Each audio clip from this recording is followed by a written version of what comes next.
আর মাত্র 3 দিন পরেই পবিত্র ঈদুল আজহা, কিন্তু এখনো ফেনীতে কোরবানির পশুর হাটে জমজমাট বেচাকেনা শুরু হয়নি। আমি এই মুহূর্তে রয়েছি ফেনীর ছাগলনাইয়ার জমাদ্দার বাজারে। আজকে এই অস্থায়ী পশুর হাটে প্রচুর পরিমাণ পশু উঠেছে। চলুন দেখে আসি আজকের বাজারের কি পরিস্থিতি। আমার মনে হচ্ছে গত বছর থেকে এই বছর গরুর দাম বিক্রেতারা একটু বেশি চাচ্ছে, কারণ তারা এখন সিদ্ধান্ত নিতে পারতেছে না তারা কত বিক্রি করলে তাদের লাভ উঠবে বা তাদের পুঁজি উঠবে। এই জন্য আমরা বাজার, মুড়িগঞ্জ বাজার, কালকে দিনারহাট আছে, ছাগলনাইয়া বাজার ঘুরছি। এখনো ক্রেতা এবং বিক্রেতা কেউ আমরা সিদ্ধান্ত নিতে পারতেছে না কত টাকা বিক্রি করলে তাদের সুবিধা হবে। ক্রেতারাও সিদ্ধান্ত নিতে পারতেছে না তাদের মূল্য আসলে ন্যায্য মূল্য কত, বিক্রেতারাও বলতে পারতেছে না তারা কত বিক্রি করলে তাদের পুঁজি উঠে লাভ থাকবে।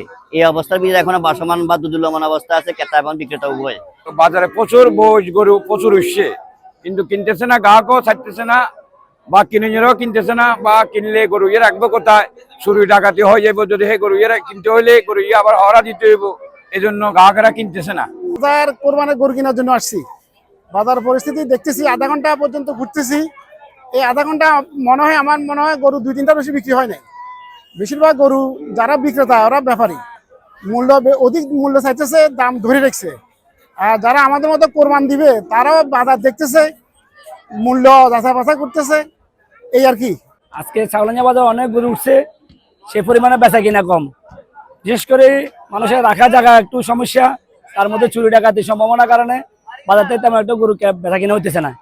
আমি গরু কেনার জন্য আসলাম, তো এখন চিন্তা করলাম আমরা আমাদের শরীরটা সহ কতক্ষণ গরুর বাজারগুলো দেখলাম, দেখার পরে আমাদের কাছে যেটা মনে হলো সেটা হচ্ছে গত বছর তুলনায় 20 থেকে 25% দাম বেশি। কোরবানি ঈদের আর প্রায় 3 দিন আছে, এখন আজকে দেখতে পাচ্ছি দাম এবং তারতম্যের ভিতরে অনেক পার্থক্য আমরা দেখতে পাচ্ছি।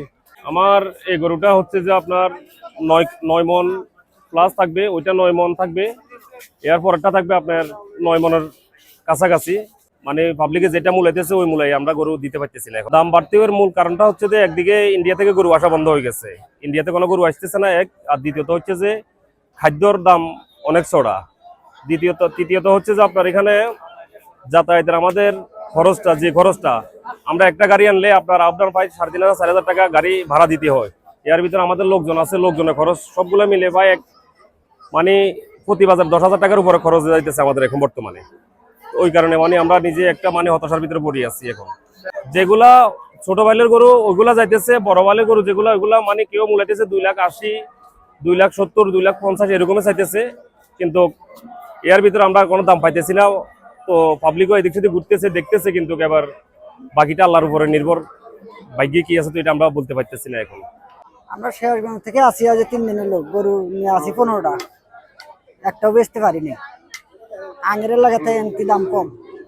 আমি ছাগলনাইয়া এই পশুর হাটের ইজারাদার।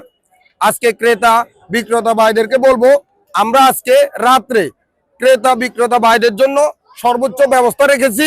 প্রচুর পরিমাণের পশু এই মাঠে আছে, এটা ছাগলনাইয়া আদালত মাঠ প্রাঙ্গণে।